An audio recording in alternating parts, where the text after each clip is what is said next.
What's going on YouTube? Welcome back to the channel. I do hope you guys are well. Been getting a couple of questions recently regarding level 50 level cap gear on the legendary servers. You know, what's the go-to after you hit level 50? And I've got quite a few little tips for you though. This is really easy gear to get. This is really not sort of super high-end stuff, but it will get you off the mark and into some of the harder content as well with a bit more ease. What you're going to want to do is head on over to Rivendell, specifically in the last homely house, and come to the first floor. You'll see here you've got a number of traders which are all specific to certain classes.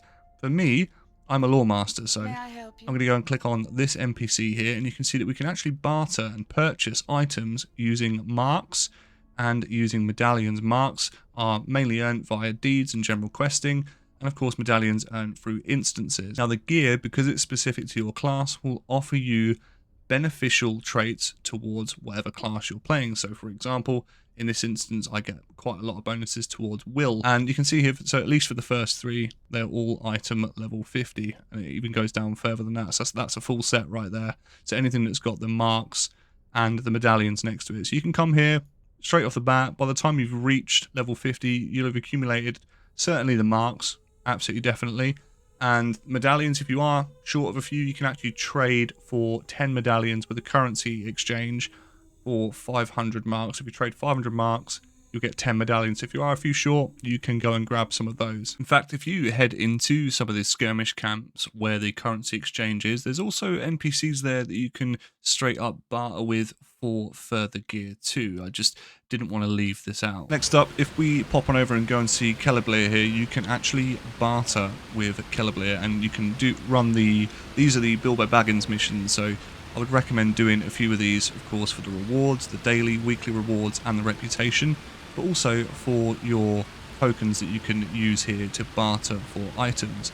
If you then go and filter down to level 50, hopefully the waterfall is not ridiculously loud here. And you can see there's a couple of really good rings. You've got rings of might, agility, and will that you can use as well. And then you've also got some pocket items as well that you can make note of and make use of if you need to. So super easy to get.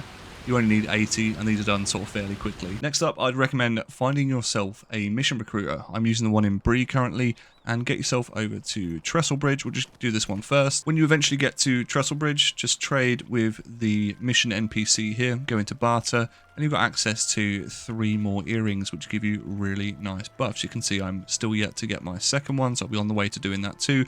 Just check out some of these items here, as they really are quite easy to get hold of. Next up, we are heading over to Anak Kerfu. I'm sure I've absolutely slaughtered that. But if you've done any of the daily missions here, then you will have noticed this NPC, this quartermaster just here, which sells coffers of jewelry, armor, and weaponry, each of which will cost you 1500 motes of enchantment. But these are earned really easily through the missions.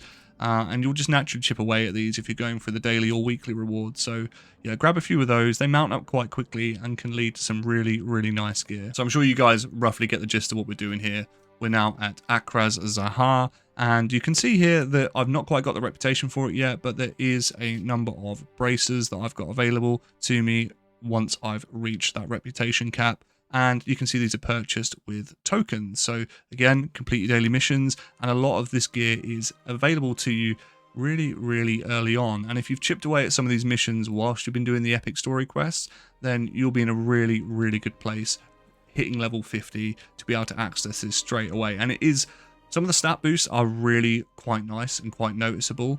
Don't be too worried if you see some of them that have got like item level 43 against some of your item level 46 gear, because you can see that the actual stats are so far increased, so far enhanced, that will actually benefit you more that way anyway. But hopefully this has helped. Like I said, this is not super end game gear by any stretch of the imagination, but it will get you out of the gate from level 50 into potentially harder content. If this sort of video has helped in any way, shape or form, please do consider leaving a like rating, subscribing if you're new here, and I'll see you in the next one.